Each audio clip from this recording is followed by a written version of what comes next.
Welcome to a new episode of Ain't Got Time to Read, the place where I read a story, give you a breakdown of the plot, and simply save you time.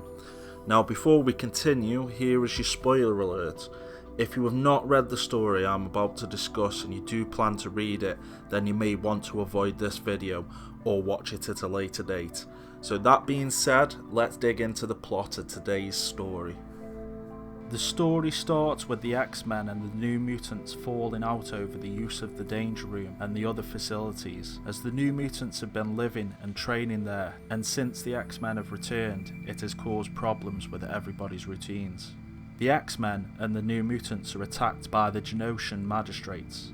Storm manages to save an injured Stevie, but Storm destroys the underground facility hatch to stop the Genosian magistrates accessing it. Cable is not happy, as half of the X-Men and New Mutants are now trapped in the facility. While fighting the Genosian magistrates, Storm finds out that one of them is an old X-Men member named Havoc. Storm, Warlock, Boom Boom, Richter and Wolfsbane end up being captured and teleported away, where they find themselves stripped of their clothes. Cameron Hodge in a mechanical body reveals that he was the one behind the attack. They attempt to fight them off but end up losing and have their powers drained by a mutant named Wipeout. Warlock has been heavily drained of his power and will die if he doesn't recharge. Storm, Ron, Richter and Boom Boom offer up some of their life force, but before Warlock can take any, Cameron Hodge phases through the wall and reveals that he will take Warlock's life force and become infected with Warlock's technovirus, which will allow him to create a better body for himself instead of the mechanical monstrosity that he is stuck in. He takes Warlock away. Cameron Hodge begins arguing with the Gene-Engineer, and Warlock hears their plans to brainwash the others and have them serve as slaves of Genosha. Warlock sneaks away and uses what little power he has left to override the locks and free the others. Warlock is too weak to move and too heavy to be carried. He tells the others to escape and leave him. The others decide to split up and head for the embassy. Ron refuses to leave Warlock behind and attempts to go back and save him. Cameron Hodge has Warlock wired up to a transference machine and starts transferring his power, but Ron manages to stop the process. However, Warlock ends up dying. The X-Men and X-Factor watch the news that reveals that Warlock has been killed in Genosha and that Ron is a captive. Before they can head to Genosha, they receive a call from the President and need to meet him. When the X-Men and X-Factor arrive, they are greeted by Presidential Assistant Dr. Valerie Cooper, who gives them as much Genosian information as they need. They are also given the go-ahead to infiltrate Genosha, but told that any government involvement will be denied if they fail. The X-Men and X-Factor make their way to Genosha, and soon after arriving they are attacked by the Genosian magistrates. While the rest of the team are fighting, Havoc attacks Cyclops. They are both confused as their powers don't hurt each other, and their clothes are the only things that get damaged. Cyclops quickly realises that he is fighting his brother and that Havoc has no memory of him. Cyclops beats the hell out of Havoc in an attempt to rejog his memory. This technique worked once before when Havoc had been brainwashed. It doesn't work, and the Genosian magistrates along with Havoc are teleported out of the fight, and X-Factor and the X-Men begin planning their next move. Richter and Boom Boom are found by the Genosian magistrates. Still unable to use their powers, their only option is to run. Jubilee, Wolverine and Psylocke intervene and rescue them. Psylocke uses her psychic knife and stabs the Genosian magistrate named Tam in the head. It doesn't kill her, but it does knock her unconscious. Wolverine orders Jubilee to protect Richter and Boom Boom and get them to safety. Psylocke and Wolverine take the magistrate's clothes and plan to sneak in and free Ron. Storm sneaks into the Gene-Engineer's office and threatens him with a knife. He claims that he is forced to do what he does. Cameron Hodge sneaks into the room and attacks Storm. With no powers, she is unable to protect herself. Using the magistrate vehicles, Wolverine and Psylocke plan on infiltrating the Citadel, but Psylocke loses control as she is psionically overwhelmed. Wolverine dives across to her vehicle, and her psionic imagery is shared with him as they see and feel Storm being tortured. Wolverine manages to save them both, and they are mistaken for magistrates and given a ride into the Citadel. They are almost in when Havoc arrives. As Tam is his girlfriend and he sees the ID log that she has been injured, he alerts the others that Wolverine and Psylocke are intruders and attacks them. Wolverine is surprised that he has no memory of him. Psylocke uses her psychic blade to stab Havoc in the head and knocks him unconscious. Cameron Hodge attacks them and Wolverine takes a beating. Psylocke fares a little better and tries to use her psychic knife to give Cameron Hodge a fatal blow, but it fails. Storm is shown to them as a brainwashed mutant, and they are now calling her Mutate number 20. Jubilee, Richter and Boom Boom are tracked by 2 magistrates and a tracking mutate. They are tired of running and take out the magistrates. The mutate is scared and the group decide to take him in with them. Meanwhile, Havoc is confused and starts to question Cyclops' claims that he is Havoc's brother, and they begin to brainwash and turn Ron into a mutate, giving her the number 490. Jubilee, Victor, Boom Boom and the mutate break into a flat to find food. They quickly realise it is a magistrate's flat as he gets home, but they quickly subdue him. They see on television that Ron has been turned into a mutate, and Richter decides to save her, and the others won't let him do it alone, so they all head for the Citadel. When they arrive, they find Cable, Forge, Sunspot, Jean Grey and Gambit fighting their way into the Citadel. Jubilee tries to help them, but Richter and Boom Boom hold her back. Cameron Hodge makes an appearance and has Wipeout remove everyone's powers. Cameron Hodge hears whispering. Richter, Jubilee and Boom Boom think that they are about to be caught, but 2 magistrates bring the mutate that they helped to him, and they are surprised that he fights his brainwashing and tells Cameron Hodge that he was whispering to himself and doesn't give away Boom Boom, Richter and Jubilee's presence. Cable is gutted when Cameron Hodge shows him Ron in her new brainwashed state. Cameron Hodge belittles Havoc and has him carry Forge to the cells. Cable gets enraged when he sees what has happened to Ron and gets in a scuffle with a magistrate, and although Wipeout's removal of his powers leaves his mechanical arm dysfunctional, he is able to break his handcuffs, attack Cameron Hodge and rip out a bunch of his wiring. It's no good though, and Cameron Hodge wounds Cable. Jean Grey is shoved into a cell with Wolverine, who is bleeding to death as Wipeout has stopped his healing factor. Wolverine ends up kissing Jean, and after a moment she pulls away. The magistrates find where Cyclops' team has been hiding, only to find it booby-trapped and the warehouse explodes. Archangel, Banshee and Cannonball attack Cameron Hodge and fail. Disguised as mutates, Cyclops and Iceman sneak Beast into the Citadel as an injured magistrate. It doesn't work and they are spotted.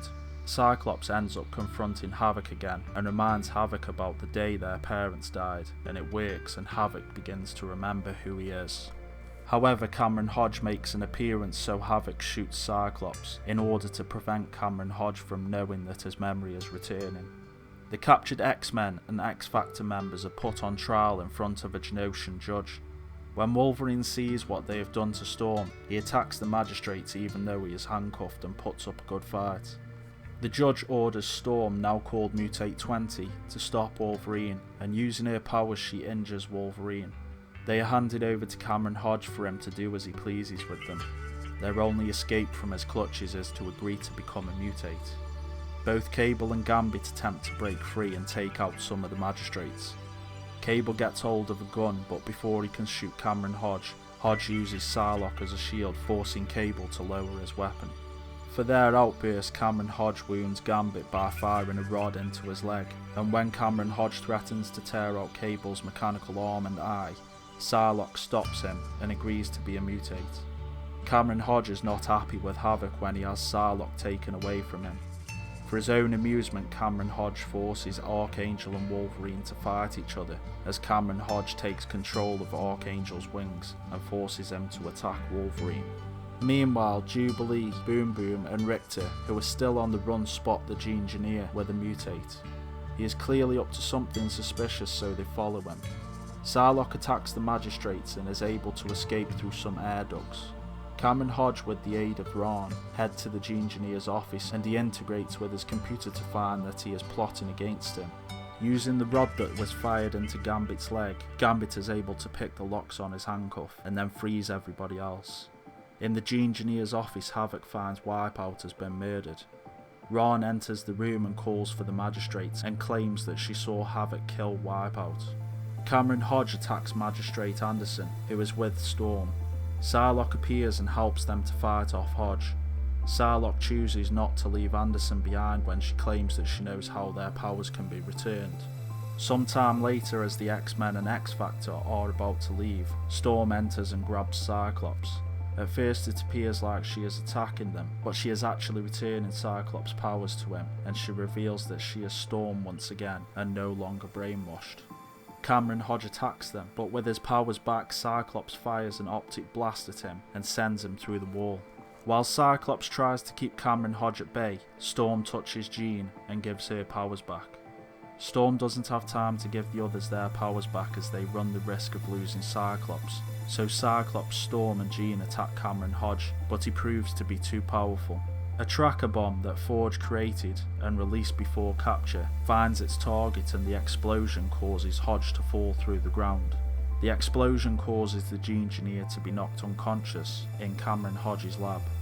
Jubilee, Richter and Boom Boom drag the G-Engineer out of sight as Cameron Hodge appears to check on the lab.